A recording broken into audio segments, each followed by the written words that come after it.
Assalamualaikum dan salam sejahtera. Anda sedang menonton agenda Awani secara langsung dari studio Awani Bukit Kuala Lumpur. Malam ni topik yang begitu mendapat perhatian ramai orang dan kita tahu tak berapa hari saja lagi akan keluar keputusan periksaan yang penting di Malaysia, SPM dan sebagainya, STPM juga, dan itu semuanya landasan untuk pergi ke institusi pengajian tinggi sama ada di dalam ataupun di luar negara, dan topik tentang kualiti dan juga transformasi pendidikan tinggi di Malaysia semakin mendapat tempat. Dalam hal itu, malam ini saya nak fokuskan sekali lagi kepada Pelan Pembangunan Pendidikan Malaysia, Malaysia Education Blueprint, dan kali ini memfokuskan kepada pengajian tinggi, higher education, kerana saya ada tamu khas yang terbang datang dari Boston. Saya ingin berbicara dalam bahasa Inggeris. I would like to welcome Professor Charles Fine from MIT, Sloan School of Management in America, and as usual we have Datuk Seri Senior Dr. Zani Ujan, KSU2 of our MOE, Kementerian Pendidikan Malaysia. There's been a lot of talk about the quality of our higher education. So tonight I'm going to start it a bit different. People question whether we are of enough quality with the high targets and benchmark that we have set for this country to achieve as a developed nation 2020. In that light, MIT is a very, very big name. And when I heard that MIT is going to come here and partner one of our premier institutions and establish an institution of education, so I have to start with that point. Okay. I mean, in the first place, why? And in the second place, why Malaysia? So thank you. So first, thank you for inviting me, and thank you for the opportunity to share our exciting new project. Yes. So MIT is a global university. Although we're located in Cambridge, Massachusetts, our faculty is global, our students are global, our staff is global, and our curriculum is global. So we operate on a global basis, and we want to understand the world as it in every country and every place around the world. So our faculty travel a lot. We have many relationships with many other institutions around the world, and we attempt to have a global footprint. This new project, the Asia School of Business, which is a partnership with Bank Negara Malaysia, is a next step in the evolution of this process. It's a more ambitious global project than what MIT has had before. We have tried to think from the ground up of what a global business school should look like. How do we take the MIT curriculum, the MIT action learning programs, the MIT rigor, and how can we bring it to Asia, bring it to Malaysia, and make it local, but at the same time global. Pardon me if I'm wrong, but it's not only about global, but focus is also about the future. The engine of growth is going to be powered from this side of the world. The future of the most young, next generation workers, entrepreneurs, innovators are all from this side of the world. So maybe with that in mind also, this strategic move to be in KL. Oh, absolutely. So MIT has had a long history and tradition of innovation and entrepreneurship. We see that innovation and entrepreneurship create opportunities, create economic growth, and there's a positive relationship between economic opportunity and economic growth and innovation. And we think this region, Malaysia, Southeast Asia, is a fantastic place to plant the MIT version of innovation and entrepreneurship into the curriculum and into the ethos and into the ecosystem that exists here. It's a great opportunity for us. Malaysia is a fantastic location and a fantastic economy in which to plant this opportunity. Datuk Sri, what are we looking out for? So we are looking at benchmarking. When people talk about higher education quality and accreditation and the future, we would like to be side by side with top universities in the world. There are many ways to do it. We can travel far to Cambridge, Massachusetts, and not many people can do that. If we can have MIT branch or MIT templates in Malaysia, so that will be easier for us to move forward. We know that in order to leverage on higher education, we need to have good quality of academic staff. Yeah. We need a good intellectual ecosystem in the campus that we have. And this can be replicated when we have many mobility of people coming to Malaysia, in particular institutions like MIT, that can bring a lot of benefits to Malaysia as a country that aiming to be hub of higher education in this part of the world. Is that the other way of looking at it? Because people keep seeing local and straight away benchmarking it against the Harvards and the MITs and everything else. Somehow Shanghai Jiaotong and all those. That's ranking issue. Yes.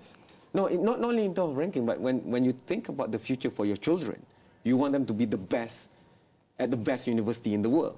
But, you know, it's only about 5-6 decades ago that we've achieved independence. So the other way to go is to partner and build from the ground up. Because like you said, to benchmark MIT's approach to global business, the test case is here.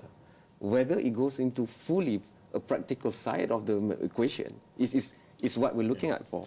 Well, we think there's two sides to this partnership. That on the one hand, we think we can bring some of the positive aspects of MIT culture, MIT education, MIT entrepreneurial ecosystem to Malaysia and to Asia. But on the other hand, our faculty and our students want to learn about this region. They want to understand this region. They want to participate in the economics of this region. And so it's a two-way street. That is, MIT expects to benefit from this partnership by enriching not only the faculty who actually come here, but enriching our offerings in Cambridge, Massachusetts because of this connection. I want to go to the first break, but once we are back, let's look at it also from the human capital or talent, as people like to see it nowadays. Because a lot of people around the world have said that for the 21st century, the most critical resource is not anything else but human capital. And there's a big fight. 50% of oil and gas industry executives are retiring. Then we heard 40% from the medical fraternity and stuff like that. So who's going to fill in all these booths? And they've got to come and solve the problem now, which is more pressing. So the struggle to match that and also the aspiration of a very hungry for development nations, that we'll discuss after this short break, because we do have to carry the bottom 40% wherever it is, also with us, right after this break.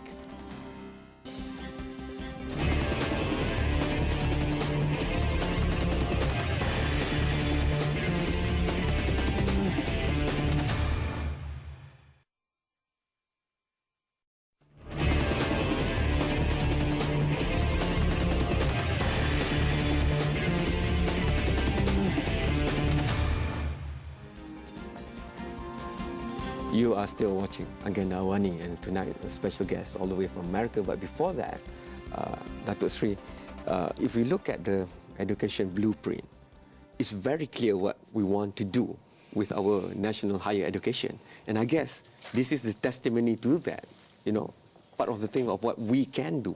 Yep. I think blueprint, higher education blueprint that we put forward and to be launched, inshallah, by April by Prime Minister, we'll focus on providing the nation with ample pool of talents, both for the production side and the supply side, and the demand side as well. So it means that we are talking about pool of talents in university. So we get people like Professor Fine to come to Malaysia. So this was not available 15 years ago or 10 years ago. It's very rare for people from United States to come to work with Malaysian counterparts here. But now it's common. And people from various parts of, you name it, which university that would like to work with. We have projects, we have big initiative we are working with. So this is all covered under the new blueprint. The new blueprint main target is to produce entrepreneurial, holistic, and balanced graduate. That's the main. And in order to produce that, in order to develop that kind of graduates, we have talent pool in our universities. We have system that we want to correct. We have a lot of other structures and mechanisms and policies and support system that we have to put in place. So this is all covered. I have to say that it is very ambitious. Okay. This morning I had discussion with my counterpart from Republic of Ireland, Okay. and they have produced the same report until 2030. So when we read this report, we found that it is almost 80% templates that what we have prepared at the moment. So it's, many countries in the world are talking about the same thing, what they need. And of course, United States, MIT, Harvard are the benchmark for inspiring universities to... That's what, sorry, allow me to be a devil's advocate, because you have to have debate and discourse in the higher education. So let's replicate that a bit here. If we were to have a different result from what we've been achieving, we cannot be doing the same way. So I guess this is one of it. But you're going to have to work with largely almost the same kind of faculty members that you already have in our institution of higher learning. So how do you look at bringing them up to this level that we're talking about? Therefore, we have to correct through the governance of the institutions. We have to work from the financial incentive that we are going to have. Last week, I had discussion with Professor Roger Goodman from Oxford University, and he presented a very interesting paper, how Oxford restructured for 21st century. So it was done 15 years ago. So by giving a lot of authority to the smallest unit in the university, i.e. the professors themselves, i.e. the units, the department. Decentralize the power. Decentralization of the responsibilities. Okay. So by doing that, people know that they have to do something. In order to do something, you have to do to benchmark. There are criteria, performance contract that we have, not only with the management of the university, but with individual professors, individual head of departments. So by doing that, in order to achieve certain targets, to get certain kind of support, financial support in particular, so you have to meet certain targets. That's why I want to ask Professor Fine. Maybe I'll get billed in thousands of US dollars if I ask this as a corporate executive, but how did MIT change for the 21st century? You know, just last 2 weeks I was telling you that I interviewed the author of Exponential Organization, and the lifespan of Fortune 500 companies has gone down from 65 years to just 16 years. And in the next 20 years, they say more than 40% of the Fortune 500 that we're seeing now will not be around anymore. So that's because the structure of the organization is too slow to adapt to the needs of the 21st century. How did MIT change? So that's an excellent question. I give A grades for excellent questions. So good job. So I think there's a very interesting puzzle here, right? So on the one hand, MIT, like most major U.S. universities, give tenure to their faculty, lifetime employment. So at the age of 35, you're given a guarantee of lifetime employment for another 30 or 35 years. You would think that's a recipe for disaster, right? That's a recipe for people to basically retire in place, for people to relax, for people to not work, to stop being productive. And how can an institution stay fresh if they have all of these elderly people running around, if you will, right? And the interesting thing is that, at least at MIT, the people who are given tenure are entrepreneurs. That in some sense you get tenure for being an academic entrepreneur, for somebody who's an explorer, somebody who's driven by curiosity, somebody who's driven to work hard. And so the license to be tenured, the license to have a lifetime employment is only granted to those people who are lifetime entrepreneurs. And so we have an organization that, although there's a broad age distribution of some people, young faculty and older faculty, all of them have this common feature. And so we have entrepreneurial energy throughout the institution. So I think part of the secret to MIT's success and to its ability to regenerate itself again and again and again is a very rigorous selection process, plus putting people into this culture of entrepreneurship, not only the students, but also the faculty, so that we are evergreen in terms of energy, intellectual energy. Now, so one more point, if I might. That doesn't mean there aren't threats on the horizon, right? So you look at online learning and MOOCs, and you might say, well, gee, the internet has destroyed a lot of businesses. There's a lot of disruptive innovation. Will this happen in higher education, and will the Harvards and the MITs fall to this threat? And that's an open question. I think top universities are working hard to figure out how to do online education, but that doesn't mean the threat will go away. I like it. I know Datuk Sri wants to add to that, but we have to go for the last break. Once we are back, you get the first right, but I'm going to go back to you on producing entrepreneurs. Some believe that they are just born and you can't train them. You can bring the horse to water, can't force the water to be, to be there for the horse. But that's a discussion for after this break.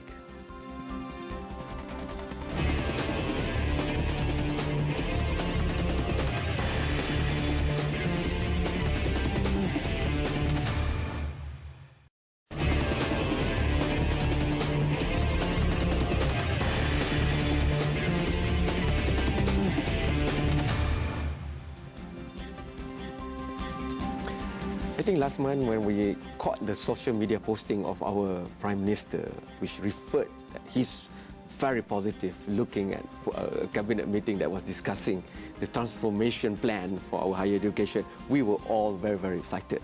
And today I'm very glad I have Datuk Sri here, the face of transformation for higher education.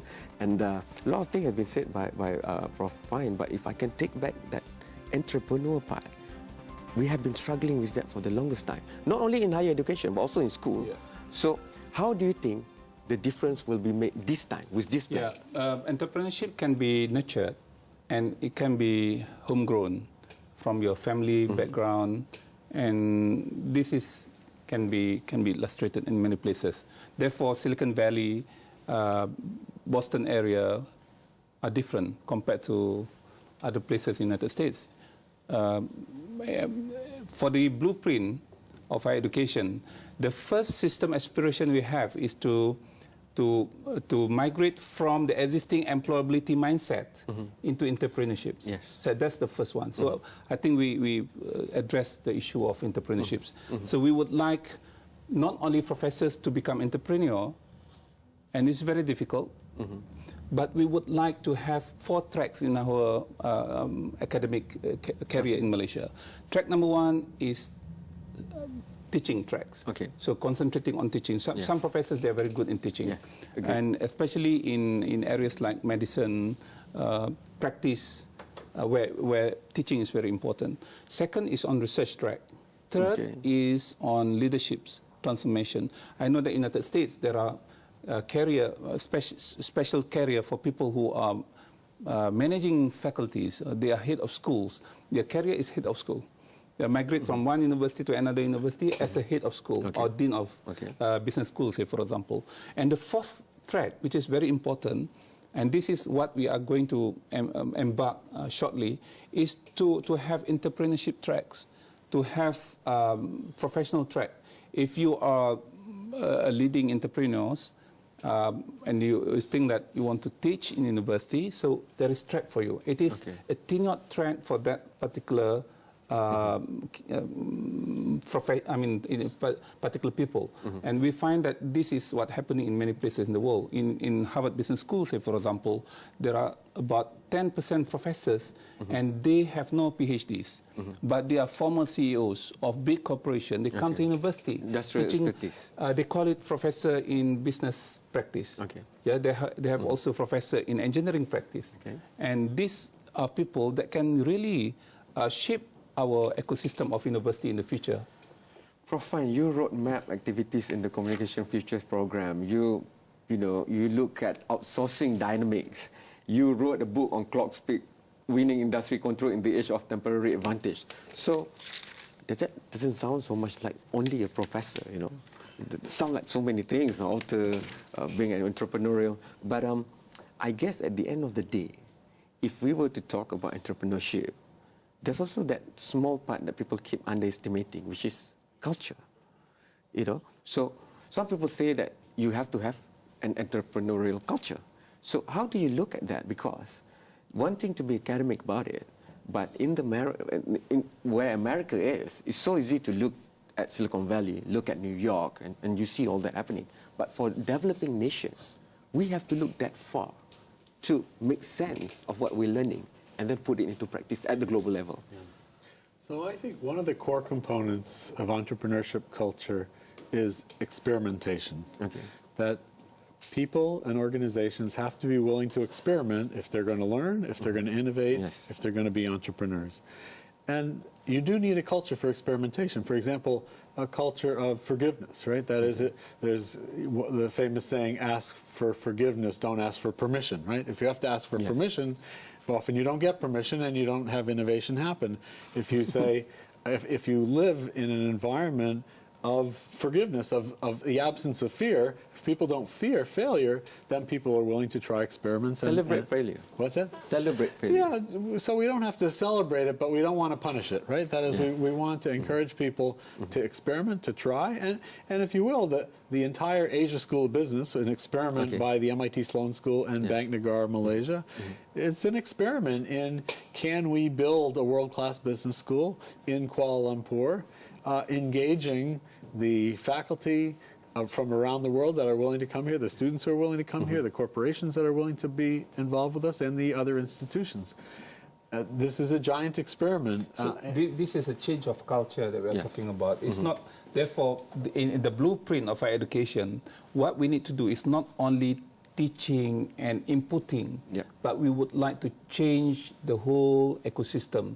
And we would like this kind of experiment to be in Malaysia.